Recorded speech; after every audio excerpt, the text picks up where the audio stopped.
છેલ્લા 18 મહિનાથી જેલવાસ ભોગવી રહેલા આમ આદમી પાર્ટીના રાષ્ટ્રીય નેતા અને દેશના સર્વશ્રેષ્ઠ શિક્ષણ મંત્રી શ્રી મનીષ સિસોદિયાજીને સુપ્રીમ કોર્ટ દ્વારા જામીન આપવામાં આવ્યા છે. ભાજપ કોઈ પણ રીતે આમ આદમી પાર્ટીને ખતમ કરવાનો કારસો ઘડી રહી છે, રાજનીતિને નવી દિશા આપી છે. એવા લોકોની ઉપર ભાજપે ખૂબ જ અત્યાચાર કર્યો છે. અમે પહેલેથી કહીએ છીએ કે આ જે લીકર સ્કેમના નામે જે અરવિંદજીને અને મનીષજીને જેલમાં નાખવાની કોશિશ છે એ માત્ર ને માત્ર ઉપજાવી કાઢેલી અને બનાવટી વાત છે. દિલ્હીમાં દારૂ નીતિ કાંડ વિષયમાં આમ આદમી પાર્ટી માટે સવારમાં શુભ સમાચાર સામે આવ્યા છે.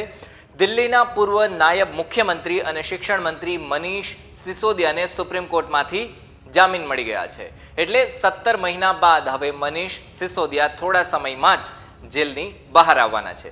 આપણે જાણીએ છીએ કે ફેબ્રુઆરી 2023માં મનીષ સિસોદિયાની ધરપકડ કરવામાં આવી હતી અને ત્યારથી અત્યાર સુધી સુપ્રીમ કોર્ટમાં જામીન માંગવામાં આવ્યા હતા, પણ સુનાવણી બાદ ચુકાદો છે અનામત રાખવામાં આવ્યો હતો અને આજે ચુકાદો જાહેર થઈ ગયો છે અને મનીષ સિસોદિયાને જામીન મળી ગયા છે અને હવે જેલ બહાર પણ આવવાના છે. હવે આ વિષય ઉપર આમ આદમી પાર્ટીના ગુજરાત પ્રદેશ સંગઠનના મહામંત્રી મનોજ સોરઠિયાએ પોતાની પ્રતિક્રિયા આપી હતી. શું કહ્યું સાંભળીએ. નમસ્કાર.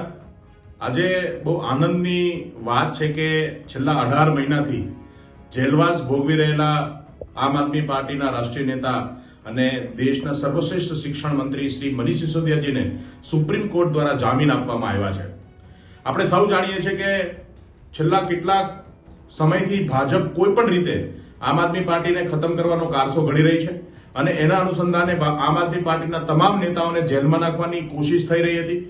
આજે તમામ કાયદાકીય ગતિવિધિઓ અને આટીઘૂટીઓને પાર કરી અને આમ આદમી પાર્ટી અને મનીષ સિસોદિયાજીને સુપ્રીમ કોર્ટમાંથી જામીન મળ્યા છે. ખૂબ આનંદની વાત છે. આમ આદમી પાર્ટી માટે ખૂબ આનંદની વાત છે અને દેશની રાજનીતિ માટે ખૂબ આનંદની વાત છે. કેમ કે જેમણે શિક્ષણની વાતો કરી છે, જેમણે સામાન્ય લોકોના પ્રશ્નોની વાતો કરી છે, જેમણે રાજનીતિને નવી દિશા આપી છે, એવા લોકોની ઉપર ભાજપે ખૂબ જ અત્યાચાર કર્યો છે. અમે પહેલેથી કહીએ છીએ કે આ જે લીકર સ્કેમના નામે જે અરવિંદજીને અને મનીષજીને જેલમાં નાખવાની કોશિશ છે એ માત્ર ને માત્ર ઉપજાવી કાઢેલી અને બનાવટી વાત છે.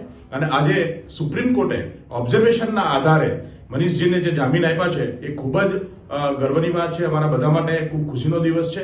આમ આદમી પાર્ટી માટે ખુશીનો દિવસ છે અને દેશના તમામ લોકો માટે ખુશીનો